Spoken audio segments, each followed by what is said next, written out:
تو روانہ ہو گیا. اب لوگوں سے پوچھتا ہے کہ ازعر کہاں ہے، یعنی اس کو ٹھیک بولنا بھی نہیں آتا. 55 سال کی عمر میں آیا اور حضرات اس نے پھر شروع کیا ہے پڑھنا، اور پڑھتے پڑھتے پڑھتے وہاں کے شیوخ میں بنا ہے، اور 96 سال کی عمر میں اس کا انتقال. حضرات عمر کے ہر حصے میں ہو سکتا، عمر کے ہر حصے میں ہو سکتا. شیطان کے اس دھوکے میں نہیں آنا ہے. جوانوں کو اس دھوکے میں ڈالتا ہے شیطان کہ ابھی تو تمہاری عمر باقی ہے، جب ہوں گے کچھ موت کے اثرات اس وقت توبہ کر لیں گے. بعض جوانوں کو شیطان یہ دھوکہ دیتا ہے کہ تم سے تو پھر یہ گناہ ہو جائے گا تو توبہ کرنے کا کیا فائدہ. بڑی عمر کے لوگوں کو یہ دھوکہ دیتا ہے کہ اب کیا توبہ کا فائدہ ہوگا، عمر تو تم نے ضائع کر دی. حضرات یہ سب شیطان کے دھوکے، ان دھوکوں میں نہیں آنا ہے. اللہ جل جلالہ اپنے بندوں کے توبہ کو پسند کرتے. کتنے بڑے بڑے مجرم توبہ کر کے اللہ کے اولیاء میں شامل ہو. فضیل عیاض کا قصہ تو مشہور ہے. مشہور ڈاکو تھے، اور ایک راستہ جہاں سے قافلے گزرتے تھے ان کا گروپ وہاں رہتا تھا، اور وہاں کے لوگوں پر ان کی ایک دہشت تھی. ایک دفعہ کہتے ہیں قافلہ آیا اور رہ گیا، ٹھہر گیا. فضیل چلتا ہوا وہاں چلا گیا. یہ لوگ کیوں نہیں جا رہے؟ تو لوگ آپس میں بات کر رہے ہیں کہ نہیں ابھی نہیں چلیں گے، فضیل ہے آگے، وہ تو لوٹ لے گا ہم. فضیل نے ایک جگہ سے آواز سنی جو قرآن کی یہ آیت پڑھ رہا تھا، أَلَمْ يَأْنِ لِلَّذِينَ آمَنُوا أَن تَخْشَعَ قُلُوبُهُمْ لِذِكْرِ اللَّهِ وَمَا نَزَلَ مِنَ الْحَقِّ. کیا اہل ایمان کی زندگی میں اور ان کے عمر میں وہ والا وقت، وہ گھڑی ابھی تک نہیں آئی کہ ان کے دلوں میں اللہ کا خوف پیدا ہو جائے؟ فضیل نے یہ آیت سنی اور کہا کہ ہاں وہ گھڑی پہنچ گئی، بس توبہ کی اور اپنے سب ساتھیوں سے توبہ کر. اور اتنا بڑا عابد بنا ہے کہ ان کا لقب بن گیا ہے عابد الحرمین. وہ کچھ وقت مکہ مکرمہ میں اور کچھ وقت مدینہ منورہ میں اللہ کی عبادت کرتے تھے، اور اللہ کے صالح بندوں میں ان کا بہت بڑا مقام تھا. عبداللہ ابن مبارک رحمہ اللہ جو بہت بڑے محدث ہیں، امام بخاری کے استاد ہیں اور امام ابو حنیفہ کے شاگرد ہیں، انہوں نے ایک شعر میں ان کو کہا ہے یا عابد الحرمین، اے حرمین کی عبادت کرنے والے. توبہ کا دروازہ سب کے لیے کھلا ہے. قعنبی امام مالک رحمہ اللہ کے شاگرد ہیں. یہ شراب پینے کے عادی تھے. شراب کی مجلس لگتی تھی ان کے گھر میں، اور ان کے ہم نشین آ کر کے ان کے ساتھ اس مجلس میں بیٹھتے تھے.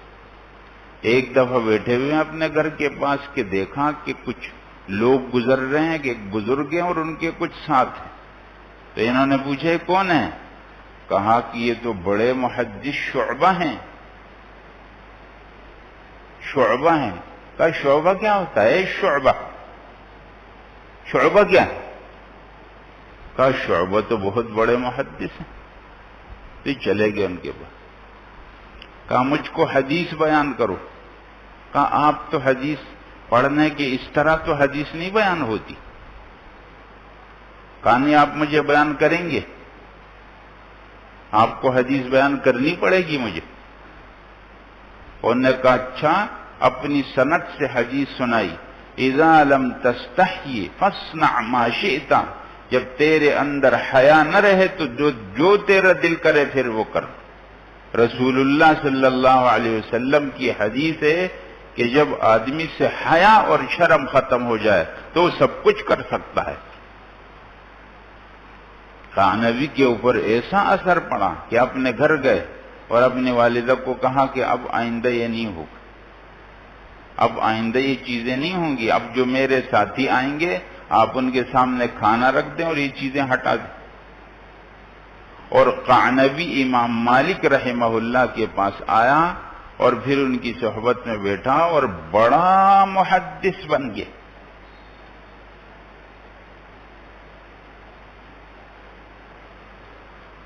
توبہ کے قصے تو پڑھو، کتنے بڑے بڑے مجرم توبہ کر کے اللہ کے ساتھ اپنا تعلق ٹھیک کر چکے۔ حضرات ہمارے گناہ تو نہیں بڑے ہیں، اللہ کی مغفرت بڑی، اللہ رحیم کریم معاف کرنے کے لیے تیار ہے، ہم کیوں توبہ میں دیر کرتے ہیں؟ حدیث میں رسول اللہ صلی اللہ علیہ وسلم فرماتے ہیں کہ ایک بندہ جب گناہ کرتا ہے اور پھر اس گناہ کے بعد وہ کہتا ہے اے میرے رب مجھے معاف کر دے، مجھ سے گناہ ہو، اللہ جل جلالہ فرشتوں سے یہ فرماتے ہیں میرے اس بندے کو یہ معلوم ہے کہ اس کا ایک رب ہے جو گناہوں کو معاف کرتا، تم لوگ گواہ رہو میں نے معاف کر دیا۔ پھر اس سے ہوتا ہے، پھر یہ کہتے ہیں اور اللہ پھر اس کو معاف۔ حضرات یہ شیطان کے وسوسے ہیں کہ میں گناہ کروں گا تو مجھ سے دوبارہ ہو جائے گا، نہ، توبہ کرو۔ توبہ دو قسم پر ہے، آپ کو معلوم ہے، توبہ دو قسم پر ہے، ایک وہ توبہ ہے جو آپ کے پچھلے گناہ کو معاف کرے گا، اور ایک وہ توبہ ہے جو آپ کو آئندہ گناہ سے بچائے گا۔ توبہ کا یہ اثر ہے، گناہ سے آپ کو بچائے۔ توبہ کس کو کہتے ہیں حضرات؟ اس کو سمجھنا ہے، توبہ کس کو کہتے ہیں؟ ایک بندہ اگر توبہ کرے گا تو اس کو کیا کرنا پڑے گا؟ دیکھو یہ بات تو اپنی جگہ پر طے ہے کہ جو گناہ ہے وہ اپنے آپ پر ظلم، اور جو آدمی گناہ کی زندگی گزارے گا اللہ کا یہ اعلان ہے کہ اس کی دنیا کی زندگی بھی تنگ ہو جائے گی اور آخرت کی بھی بدتر ہو جائے گی۔ یہ تو طے شدہ بات ہے۔ اس لیے گناہ کا اثر کیا ہوتا ہے؟ گناہ کے آثار میں یہ ہے کہ دل میں تنگی پیدا ہوگی اور چہرے کا نور ختم ہو جائے گا، اور صالح لوگوں سے اس کے دل میں نفرت پیدا ہو جائے گی۔ یہ گناہ کے اثرات، نیک لوگوں کی نفرت اس کے دل میں بیٹھے گی، چہرے کا نور ختم ہو جائے گا اور دل کے اندر اس کی تنگی اور گھٹن آ جائے گی۔ آپ نے دیکھا ہوگا حضرات کتنے لوگ ہیں کہ ان کے پاس زندگی کا سارا سامان موجود ہے لیکن وہ اپنی زندگیوں سے تنگ۔ شاید آپ کو معلوم ہوگا کہ اب آج کل کی کیا بات ہے مجھ کو معلوم نہیں ہے، لیکن کچھ عرصے قبل کی یہ سروے تھی کہ دنیا میں سب سے زیادہ کمانے والے لوگ کون ہیں؟ فیکٹری والے، کارخانے والے، کاروبار کے مختلف طریقوں میں سب سے زیادہ کمانے والے کون ہیں؟ تو کہا وہ لوگ جو اپنا جسم بیچتے ہیں، زنا کرتے ہیں، وہ سب سے زیادہ کمانے۔ ایک بات۔ پھر نمبر 2 سروے میں کہا گیا کہ دنیا میں وہ کون لوگ ہیں جو سب سے زیادہ خودکشیاں کرتے ہیں؟ تو کہا یہی لوگ سب سے زیادہ خودکشیاں بھی کرتے ہیں۔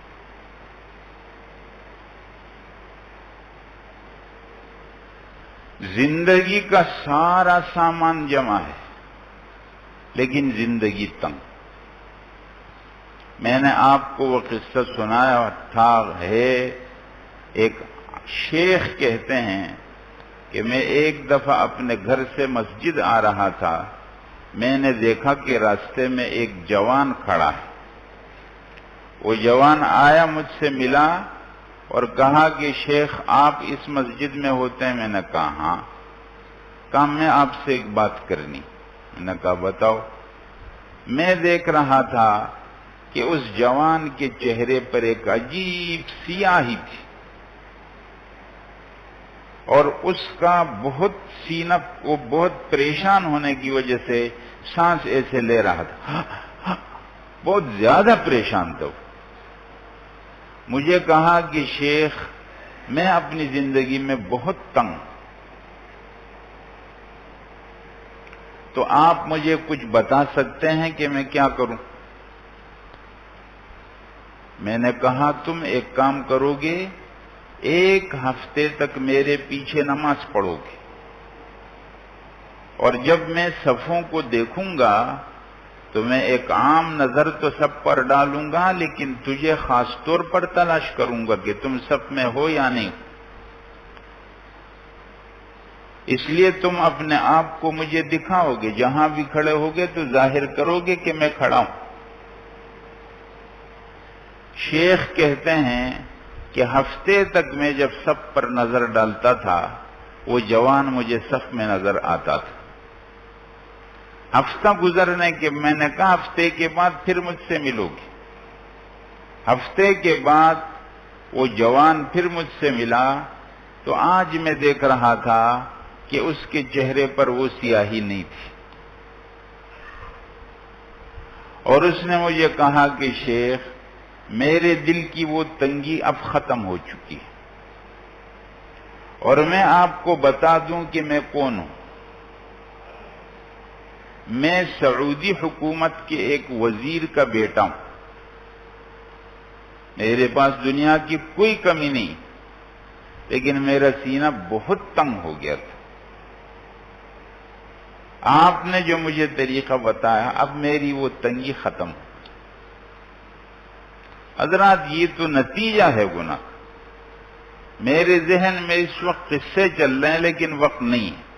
ایک قصہ بیان کرتا ہوں، پھر توبہ کے بارے میں بات کرتا ہوں آپ سے۔ اصل جو بات ہے، عرب کا ایک جوان فرانس چلا گیا تعلیم کے لیے، اور اس جوان کو کعبہ سے بہت محبت تھی۔ اس کا دل کرتا نہیں تھا کہ وہ کعبہ کو چھوڑے۔ جب اس کا یہ طے ہو گیا کہ وہ تعلیم کے لیے فرانس جائے گا، تو کیا ہوا کہ وہ کعبے کو پلٹ پلٹ کے دیکھتا تھا اور چلا گیا۔ خیر فرانس جہاں وہ اپنے تعلیم کے لیے پہنچا، اور یہی فرانس ہے جس کے قصے آج چل رہے ہیں ملک کے اندر نا، اور جو لوگ کھڑے ہوئے ہیں اور ان کے ساتھ حکومت کا جو رویہ ہے، یہ اللہ کے عذاب کو دعوت دینے والی بات ہے۔ جو لوگ کھلم کھلا بے حیائی کرتے ہیں اور یہ نعرے لگاتے ہیں کہ میرا جسم میری مرضی، حکومت ان کی حفاظت میں کھڑی ہوتی، یہ پاکستان اس لیے بنا تھا۔ اللہ کے عذاب کو دعوت دیتے ہیں، پھر جھوٹ بول بول کر لوگوں کو مطمئن کرنے کی کوشش کرتے ہیں۔ وہ جوان فرانس چلا گیا، تعلیم کے ایک ادارے میں داخل ہو گیا۔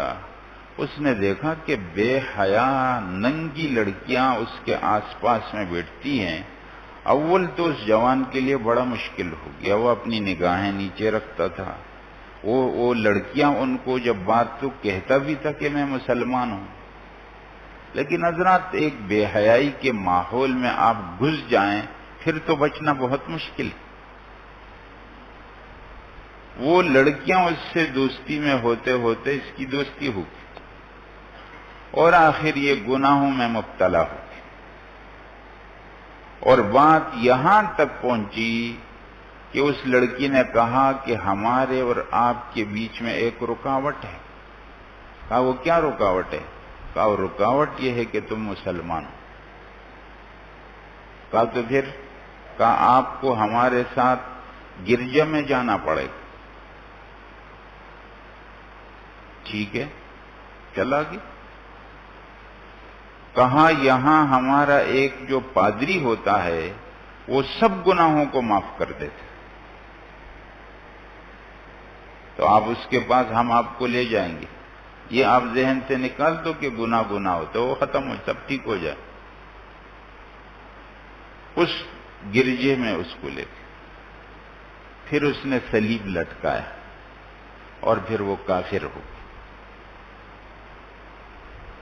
حضرات اپنی زندگی کا ایک بڑا حصہ اس نے ایسا گزار دیا، اور اب اس کی والدہ اس کو مکہ مکرمہ سے فون کرتی تھی، یہ فون نہیں اٹھاتا تھا. عرصہ ہو گیا. عرصے کے بعد اس جوان کے دل میں خیال آیا کہ واپس جاتا ہوں، اپنی ماں سے ملتا ہوں. واپس آ گیا، لیکن اب تو نہ کعبہ جاتا تھا، اب نہ نماز پڑھتا تھا، اب تو کچھ بھی نہیں تھا. اس کی ماں نے اس کو کہا تم نماز نہیں پڑھتے ہو؟ کہا یہ سب کھیل ہے، میں نماز نہیں پڑھتا.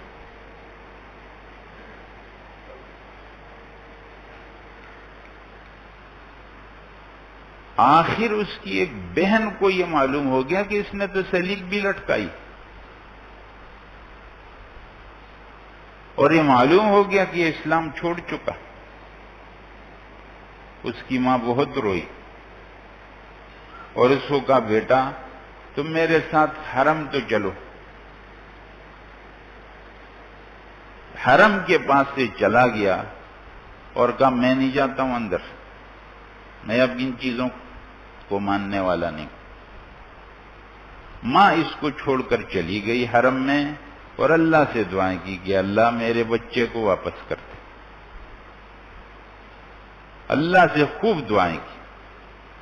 یہ جوان باہر کھڑا ہوا ہے، اتنے میں دیکھا کہ حرم سے اذان بلند ہو گئی، اللہ اکبر اللہ اکبر. آواز جو بلند ہو گئی جا کے اس کے دل کو لگی.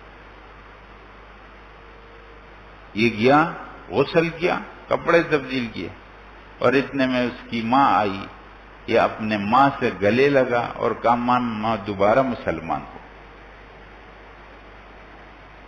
حضرات میرے پیارو، اس مجلس میں چاہے بچے ہیں یا جوان ہیں یا بزرگ، آپ سب حضرات کو یہ کہتا ہوں کہ اللہ سے اپنا تعلق جوڑ لو.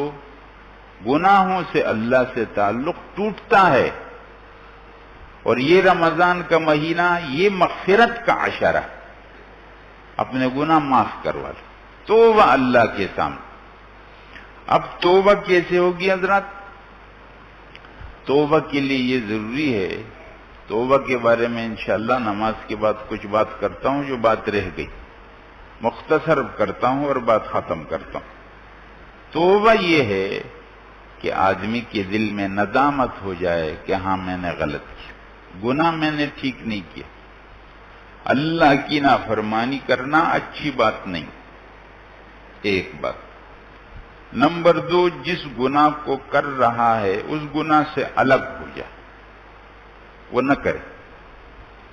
اور نمبر 3، آئندہ زمانے میں اس کے نہ کرنے کا پکا ارادہ کرے.